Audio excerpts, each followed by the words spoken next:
मरावे परी अवयवरूपी उरावे, प्रत्येकाने अवयवदानाचा संकल्प करावा. केंद्रीय राज्यमंत्री प्रतापराव जाधव. मृत्यूनंतर एका व्यक्तीने केलेले अवयवदान अनेकांसाठी आयुष्य देणारे ठरते.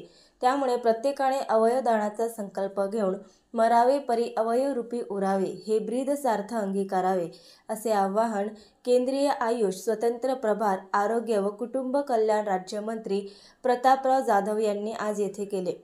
कृषी उत्पन्न बाजार समिती येथे आयोजित अवयवदान जनजागृती महाअभियान सोहळ्यात ते बोलत होते. श्री शिवाजी शिक्षण संस्थेचे अध्यक्ष हर्षवर्धन देशमुख कार्यक्रमाच्या अध्यक्षस्थानी होते. आरोग्य उपसंचालक डॉक्टर कमलेश भंडारी, जिल्हा शल्य चिकित्सक डॉक्टर तरंग तुषार वारे, जिल्हा आरोग्य अधिकारी डॉक्टर बळीराम गाढवे, शासकीय वैद्यकीय महाविद्यालय अधिष्ठाता डॉक्टर मीनाक्षी गजभिये, जिल्हा उपनिबंधक डॉक्टर प्रवीण लोखंडे, जिल्हा स्त्री रुग्णालयाचे अधीक्षक डॉक्टर जयंत पाटील, अकोला कृषी उत्पन्न बाजार समिती सभापती शिरीष धोत्रे, तुकाराम महाराज, सकाराम पुरकर आदी उपस्थित होते. केंद्रीय राज्यमंत्री श्री जाधव म्हणाले की अकोला जिल्ह्यात 16,000 नागरिकांनी केला आहे. हा अवयवदानाचा संकल्प एक विक्रम असून अकोला जिल्ह्याप्रमाणे देशभरातील नागरिकांनी अवयवदान करण्याचा संकल्प घेतल्यास गरजूंना त्याचा लाभ होईल. ही चळवळ जनमानसात रुजविण्यासाठी सामूहिक प्रयत्न करण्याचे आवाहन त्यांनी केले. अवयवदान महाअभियान सोहळ्याच्या प्रारंभी आरोग्य दिंडी काढण्यात आली. केंद्रीय राज्यमंत्री श्री जाधव यांच्यासह विविध मान्यवर सहभागी झाले होते. समारंभात उपस्थितांकडून अवयवदानाची शपथ घेण्यात आली. नेत्रदान व अवयवदानाचा संकल्प घेतलेल्या व्यक्तींचा कृतज्ञता पत्र देऊन सन्मान करण्यात आला. कृषी उत्पन्न बाजार समिती, सार्वजनिक आरोग्य विभाग आणि लोकनेते वसंतराव धोत्रे स्मृती प्रतिष्ठान यांच्यातर्फे विविध संस्थांच्या सहकार्याने हा उपक्रम पार पडला.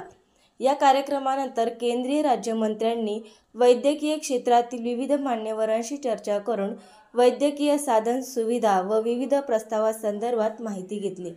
आणि म्हणून त्यांचं ऐकून घेत या ठिकाणी यायला मला उशीर झाला आणि आपल्या सगळ्या लोकांना या खूप खूप धन्यवाद देतो. आज या ठिकाणी प्रस्ताविकामध्ये तुम्ही ऐकलं असेल की त्यांनी सांगितलं की आज आपल्या या अवयव त्यांचं ट्रान्सप्लांट होऊ शकलं नाही किंवा त्यांना अवयव दान कोणी केलं नाही किंवा मिळू शकलं नाही म्हणून लाखो लोकांचे मृत्यू आपल्या देशामध्ये या ठिकाणी होतात.